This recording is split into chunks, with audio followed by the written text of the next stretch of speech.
संबल तो निशाने पर है बीजेपी आरएसएस के। यह है कि इंसाफ की लड़ाई लड़ी जा रही है और कोर्ट में लड़ी जा रही है। हमको कोर्ट से उम्मीद है। हमको इंसाफ की उम्मीद बीजेपी और योगी या नरेंद्र मोदी से नहीं हो सकती, क्योंकि वो लोग तो संभल में जो कुछ हो रहा है, इतने लोगों की वहां पर पुलिस फायरिंग में हत्या हुई है।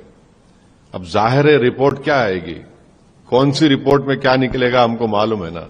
तो उस रिपोर्ट से क्या है, आप तो वहां पर संभल को तो एक वहां पर आप जो आपका एजेंडा है हिंदुत्व का, उसको नाफिज करना चाह रहे हैं संभल में आप। और मुझे यकीन है कि संभल की अवाम मुत्तहिदा तौर पर उस एजेंडे को नाकाम करेगी। गंभीर बयान उन्होंने दिया, इस तरह का बयान दिया, मुझे नहीं मालूम किस तरह की बात उन्होंने किस वजह से की, वो बताएंगे खुद। सर, एक घटना बिहार में घटी है कि राहुल गांधी के मंच का प्रयोग किया गया है प्रधानमंत्री को अपशब्द और गालियां देने का। इस घटना को आप कैसे देखते? नहीं, अल्फाज का इस्तेमाल जो है अच्छा होना चाहिए। आप इख्तलाफ करिए, आप मुखालिफत करिए, आप जितना हो सके क्रिटिसाइज करिए, कंडेम करिए, मगर अगर आप उस अदब के दायरे से अगर आप निकल जाते हैं तो फिर वो गलत है, वो नहीं होना चाहिए, चाहे किसी की बात हो। आप प्रधानमंत्री को बहुत क्रिटिसाइज करिए, दवा का क्रिटिसाइज करिए, और कभी कभी लाइटर वेन में कुछ बात कर भी दीजिए, मगर एक बात याद रखिए कि अगर आप उस चीज को, आप उस लाइन को क्रॉस कर रहे हैं तो वो ठीक नहीं है। फिर हम जो हमारी बहस का, गुफ्तगू का, या हमारा जो डिबेट होगा वो बहुत ही गलत और वल्गर किस्म का होगा। अगर कोई दूसरा कर भी रहा है तो ये जरूरी नहीं है कि हम उसका देखा देखी करें। सर, जो ये टैरिफ यूएस की तरफ से जो टैरिफ का जो ये बम फोड़ा गया है और उसका असर भी दिखता नजर आ रहा है, इस पर क्या कहें? बहुत असर होने वाला है। 50% हमारे एक्सपोर्ट्स पर असर पड़ने वाला है।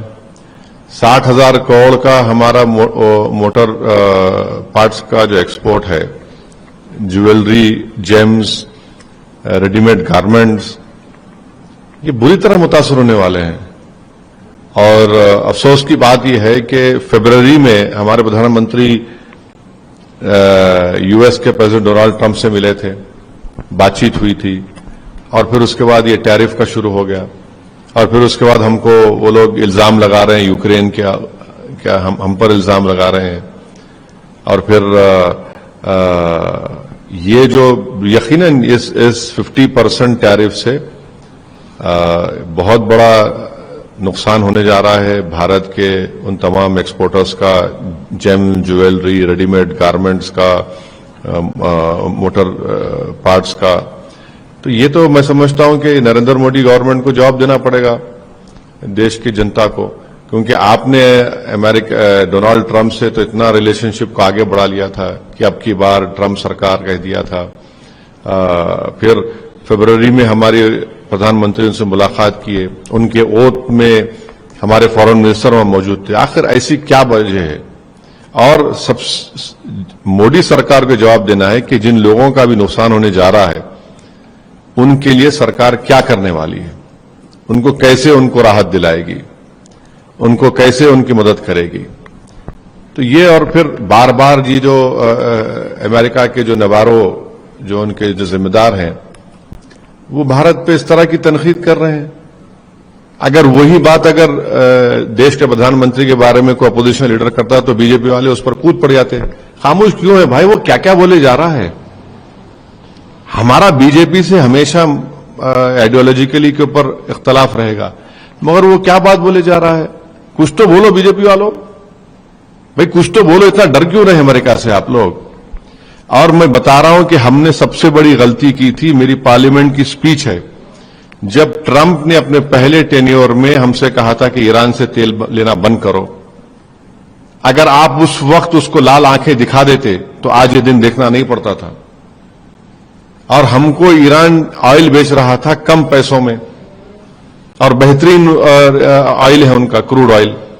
हम वहां पर ब्लिंक किए तो इनको नजर आ गया कि इनको डराओ, मोदी सरकार को डर, ये इनको ऐसा करेंगे, हम वो करेंगे। पहली गलती वहां पर थी, बुनियादी गलती। मैंने पार्लियामेंट में खड़े होकर कहा था कि मत मानिए इस बात को। अब ये देखिए क्या क्या बोले जा रहे हैं, किस तरह की जबान वो नवारो इस्तेमाल कर रहा है। तो बीजेपी के स्पोक्स पर्सन को बजाय अपोजिशन पर ताने मारने के, आप बताइए देश को क्या हो रहा है।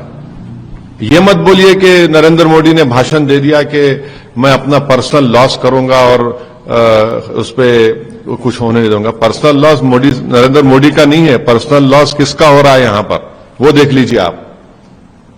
तेल आप रशिया का ले रहे हैं, सही है, मगर ये जो नुकसान होने जा रहा है, ये इसके जनता के लिए क्या होगा, ये उनको बताना पड़ेगा देश को।